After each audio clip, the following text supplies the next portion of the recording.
The UN's representative for North Korean human rights was in Seoul for the past week to discuss how to make life better for the North's impoverished people. He says major advancements on this issue could help North Korea become part of the global community. Our Oh Soo-young had the chance to meet with him and files this report.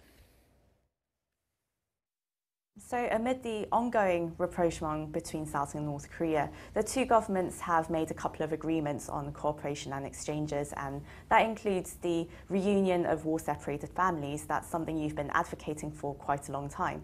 So what are your views on such developments, and do you see them as a positive sign in terms of improving North Korea's human rights situation?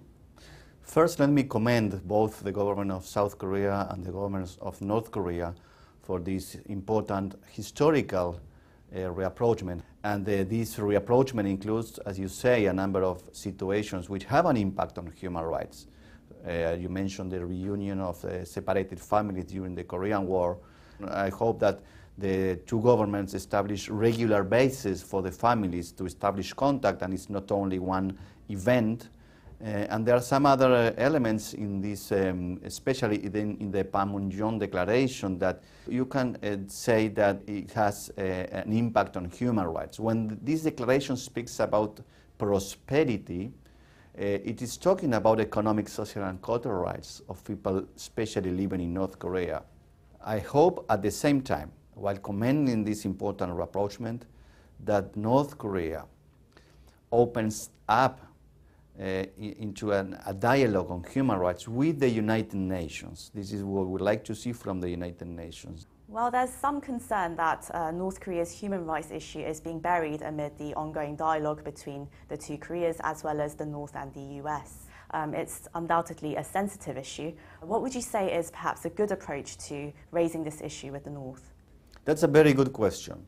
Sometimes the discussion on human rights is being put aside because people perceive that may risk or jeopardize any progress on the peace agenda, any progress on the denuclearization agenda, which are very important.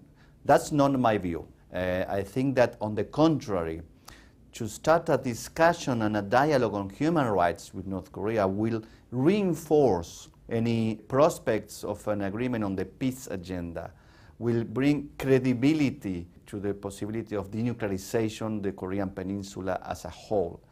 So you were in Seoul this week to meet with South Korean officials here to talk about this sensitive issue. So are there any plans or any strategies on tackling North Korea's human rights situation?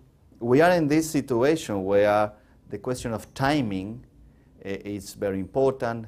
It will require a strategy.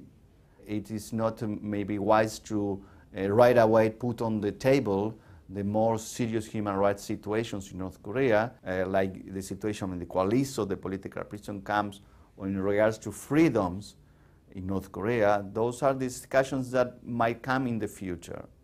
At this time, in the context of these negotiations, my advice to the government of South Korea is that they need to develop a strategy to bring into the table, as soon as possible, the importance of opening also a dialogue on the human rights agenda. North Korea needs to show the international community that it's also ready to open up to their willingness to denuclearize the Korean Peninsula. That will complete the picture about North Korea wanting to become a normal state.